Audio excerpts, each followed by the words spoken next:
చరిత్రలో పెద్ద మార్పులు అనగానే సాధారణంగా మనకు వెంటనే గుర్తొచ్చేది పెద్ద పెద్ద యుద్ధాలు, లేదంటే రాచరికాలను కూల్చేసిన విప్లవాలు.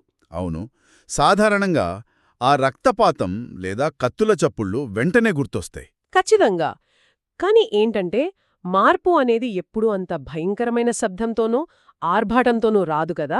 ఒక్కోసారి అది చాలా నిశ్శబ్దంగా, ఒక చిన్న కాగితం మీద రాసిన అక్షరాల రూపంలో వస్తుంది.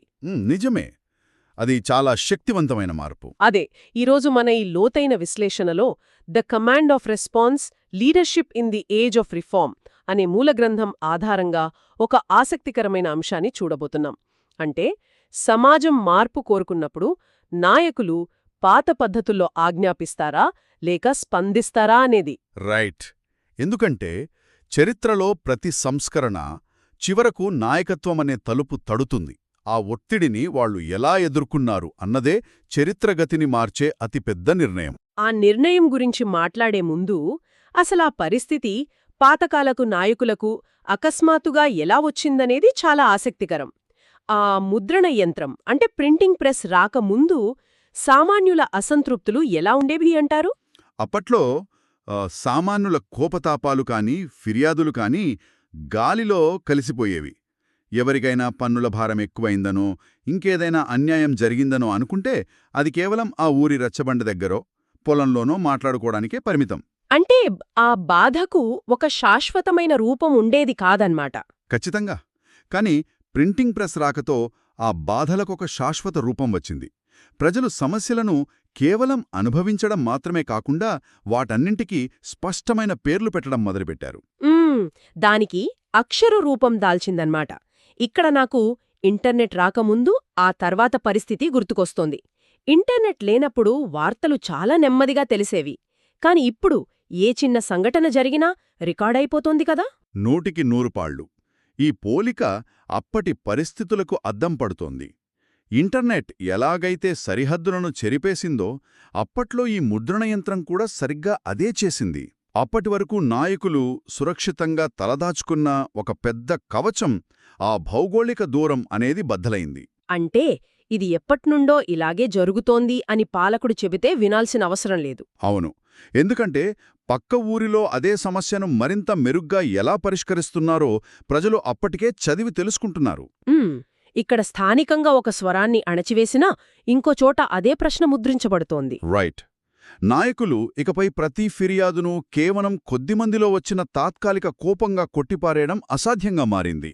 ఎందుకంటే ప్రజల ఆలోచనలు ఒక వ్యవస్థీకృత రూపం తీసుకున్నాయి. ఈ వ్యవస్థీకృతమైన ఆలోచనలు నేరుగా అధికారుల గదిలోకి ఎలా వెళ్లాయో చెప్పటానికి ఆ మూలగ్రంథంలోని వర్తకుల ఉదాహరణ చాలా బావుంటుంది.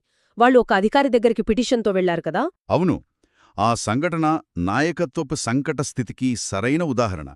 ఆ వర్తకులు ఎక్కడా కోపం ప్రదర్శించలేదు. చాలా గౌరవంగా తమ పరిస్థితిని వివరిస్తూనే పక్క ఊరితో తమను తాను పోల్చుకున్నారు.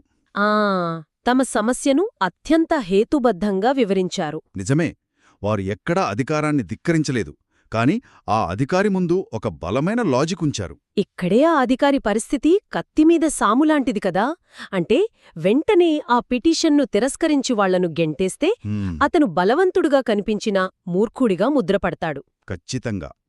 ముద్రణ యంత్రం ఉంది కాబట్టి ఆ మూర్ఖత్వం గురించి రేపు ఇంకో ఊర్లో కరపత్రం అచ్చవుతుంది కదా. ఆ అపఖ్యాతి అతని భవిష్యత్తును దెబ్బతీస్తుంది. అవును. ఒకవేళ వాళ్ల వాదనలో న్యాయముందని పూర్తిగా అంగీకరిస్తే అప్పుడు ఇతర అధికారుల ముందు బలహీనుడుగా కనిపిస్తాడు. తోటి అధికారుల్లో చులకనవుతాడు. ఇక్కడే పాత అధికారానికి కొత్త నాయకత్వానికి ఉన్న వ్యత్యాసం బయటపడుతుంది. పాతకాలపు అధికారం ఎప్పుడూ నా నియంత్రణను ఎలా కాపాడుకోవాలి అని మాత్రమే ఆలోచించేది. ప్రజల నమ్మకాన్ని ఎలా నిలబెట్టుకోవాలి అని ఆలోచించాల్సి వచ్చిందనమాట. రైట్. గుడ్డిగా ఉండే నియంత్రణ స్థానంలోకి హేతుబద్ధమైన నమ్మకం వచ్చి చేరింది. భయపెట్టడం కాదు, జవాబుదారీగా ఉండటం అనే కొత్త పాఠం నేర్చుకోవాల్సొచ్చింది. ఈ నమ్మకాన్ని నిలబెట్టుకునే క్రమంలో ఒక పండితుడి ఉదాహరణ కూడా ఆ మూలగ్రంథంలో చాలా లోతుగా చర్చించారు. వర్తకులు కనీసం తమ వ్యాపారం కోసమో పన్నుల తగ్గింపు కోసమో అడిగారనుకుందాం. కాని ఆ పండితుడు నేరుగా వ్యవస్థ మూలాలనే ప్రశ్నించాడు కదా. అవును. అది నిజంగా కీలకమైన మలుపు. ఆ పండితుడు తన రచనలో ఎక్కడా పాలకులను వ్యక్తిగతంగా దూషించలేదు, ప్రజలను రెచ్చగొట్టలేదు. కేవలం ఆ పాత పద్ధతుల్లోని అర్ధరహితమైన విషయాలను లాజిక్ ఉపయోగించి ప్రశ్నించాడు. ఇక్కడ పాలకులు ఆ పుస్తకాన్ని సులభంగా నిషేధించవచ్చు లేదా అతన్ని జైల్లో పెట్టవచ్చు. కాని హేతువాదాన్ని అణచివేయడం వల్ల దాన్ని ఓడించినట్లు కాదు అని నిపుణులు చెబుతున్నారు. ఇంకో అడుగు ముందుకేసి చెప్పాలంటే, ఆ వాదనకు సమాధానం చెప్పలేక పాలకులు వహించే మౌనం కూడా ఒక రకమైన సమాధానమే అవుతుంది. ఓ, ఇది చాలా లోతైన పాయింట్. అంటే ప్రజలు ఆ పుస్తకం చదివారు, అందులోని లాజిక్ వాళ్లకు అర్థమైంది. ఇప్పుడు పాలకుల వైపు చూస్తున్నారు వాళ్ళు ఏం చెబుతారాని. అప్పుడు పాలకులు మౌనంగా ఉంటే ఆ మౌనమే వాళ్లకు సమాధానం. ఖచ్చితంగా. మౌనంగా ఉంటే పాలకుల దగ్గర ఎలాంటి సమాధానం లేదని అర్థం. లేదా లోపల ఎక్కడో ఆ వాదన సరైనదేనని పరోక్షంగా అంగీకరిస్తున్నారని అర్థం. తరచుగా బహిరంగ అసమ్మతి కంటే ఈ మౌనమే అధికారాన్ని మరింత వేగంగా బలహీనపరుస్తుంది. ఈ సవాళ్లకు అప్పటి నాయకులు రెండు వేర్వేరు మార్గాల్లో ఎలా స్పందించారో చూస్తుంటే నాకు మన ఇండ్లలో వాడే ప్రెషర్ కుక్కర్ మెకానిజం గుర్తొస్తోంది. ప్రెషర్ కుక్కరా? అది ఈ నాయకత్వ వ్యూహాలకు ఎలా సరిపోతుందంటారు? అంటే ఇప్పుడు కుక్కర్ లోపల వేడి పెరిగే కొద్దీ తీవ్రమైన ఒత్తిడి ఏర్పడుతుంది కదా, ఆ ఒత్తిడిని నియంత్రించడానికి పైన ఒక చిన్న వాల్వ్ ఉంటుంది. దాని ద్వారా కొద్దిగా ఆవిరిని ఎప్పటికప్పుడు బయటకు పంపిస్తే లోపల ఎంత వేడి ఉన్నా కుక్కర్ సురక్షితంగా ఉంటుంది. అర్థమవుతుంది. కాని ఎక్కడ ఆవిరి బయటకు వస్తుందో అని భయపడి ఆ వాల్వ్ను గట్టిగా మూసేస్తే ఆ లోపలి ఒత్తిడికి కుక్కర్ పేలిపోతుంది. చరిత్రలో సంస్కరణలు కూడా ఆ వాల్వ్ లాంటివే కదా. చాలా చక్కటి పోలిక. అవును, అప్పటి నాయకులు కూడా ఈ రెండు రకాలుగానే ప్రవర్తించారు. మొదటి రకం నాయకులు ఆ కుక్కర్ వాల్వ్లాగా వ్యవహరించారు. వీరు సంస్కరణను తమ అధికారం కొనసాగడానికి అవసరమైన ఒక మనుగడ వ్యూహంగా భావించారు. అంటే ఎక్కడ అన్యాయమైన పన్నులున్నాయో చూసి కొద్దిగా సవరించడం, గందరగోళంగా ఉన్న నియమాలను వివరించడం లాంటివి చేశారన్నమాట. అవును, వీరు తమ అధికారాన్ని ఎక్కడా వదులుకోలేదు. దాన్ని మరింత సమర్థవంతంగా శుద్ధి చేసుకున్నారు. సంస్కరణను వీరు ఒక సమాచారంగా చూశారు. మరి రెండవ రకం నాయకులు వాల్వ్ మూసేసిన కుక్కర్లలాగా పేలిపోయిన వాళ్ళెలా ప్రవర్తించారు? వీరు సంస్కరణను ఒక ముప్పుగా భావించారు. ఒక్క కోరిక తీరిస్తే 100 కోరికలు పుడతాయని భయపడ్డారు. కాబట్టి నియంత్రణను మరింత కఠినతరం చేశారు. ప్రచురణకర్తలను జైల్లో పెట్టారు. కాని భయంతో కొద్దికాలం గదిని నిశ్శబ్దంగా ఉంచవచ్చేమో. ముద్రణ యంత్రం ద్వారా ప్రజల మెదళ్లలోకి వెళ్లిన ఆలోచనలను శిక్షించలేరు కదా. నిజమే, ఒక పాలకుడు ఒక పిటిషన్ను చించి మంటలో వేయగలడు. కాని రాత్రికి రాత్రే రహస్యంగా ఇంకో పిటిషన్ తయారవుతోంది. ఒక విమర్శకుడి ప్రాణాలు తీయగలడు, కాని ఆ ప్రశ్న ప్రాణాలు తీయలేడు. అంటే నాయకులు మనుషులను భయపెట్టగలరు కాని స్వేచ్ఛగా తిరుగుతున్న ఆలోచనలను భయపెట్టలేరు. ఇక్కడ నుండే నిజమైన ఆధునిక నాయకత్వం రూపుదిద్దుకుంది అనొచ్చా? ఖచ్చితంగా. నాయకుడు కేవలం ఆజ్ఞాపించేవాడిగా ఉంటే సరిపోదు. ప్రజల మానసిక స్థితిని ఎప్పటికప్పుడు అంచనా వేసే వ్యక్తిగా మారాలి. కేవలం గొడవకు, ఒక నిజమైన డిమాండుకు మధ్య ఉన్న తేడాను గుర్తించాలి. దీనికి వినయం కావాలి. ఇక్కడ నాకొక చిన్న సందేహం కలుగుతోంది. అంటే కోపం రాకముందే అసౌకర్యాన్ని వినగలగాలి అనేది వినడానికి బాగానే ఉంది. కాని వచ్చే ప్రతి విమర్శకు తలలూపుతూ అన్నీ అంగీకరిస్తూ పోతే నాయకుడు బలహీనుడవుతాడు కదా.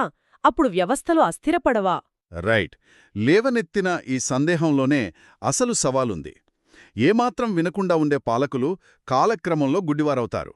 అలాగని విమర్శలు లేకుండా అన్నింటినీ అంగీకరిస్తే బలహీనుదవుతారు. అంటే ఈ రెండింటి మధ్య సమతుల్యత సాధించడం చాలా ముఖ్యం. అవును, దీన్నే మూలగ్రంథం ఒక వ్యూహంగా చెప్పింది. సరైన సమయం ఎంచుకోవడం, నిజాయితీగా వినడం, మరియు మితమైన సంస్కరణలు అమలు చేయడం. పాత నిర్మాణానికి, కొత్త అంచనాలకు మధ్య వంతెనలా నిలబడటమే అసలైన నాయకత్వం. ఈ లోతైన విశ్లేషణను ఒకసారి సమీక్షించుకుంటే పాతకాలపు అధికారం విధేయతను బలవంతంగా శాసించి ఉండవచ్చు. కాని నిజమైన నాయకత్వం నమ్మకాన్ని కష్టపడి సంపాదించుకోవాలి. ఆ నమ్మకం నాయకుడిచ్చే స్పందన ద్వారానే వస్తుంది కదా. నిజమే. ఆధునిక యుగంలో నాయకత్వం అనేది సమాజానికి పైనే ఎక్కడో అతీతంగా ఉండిపోయేది కాదు. అది ప్రజలకు జవాబుదారీగా ఉండాలి. నాయకుడిని వారి స్పందన మరియు బాధ్యత ద్వారానే అంచనా వేస్తారు. ఖచ్చితంగా.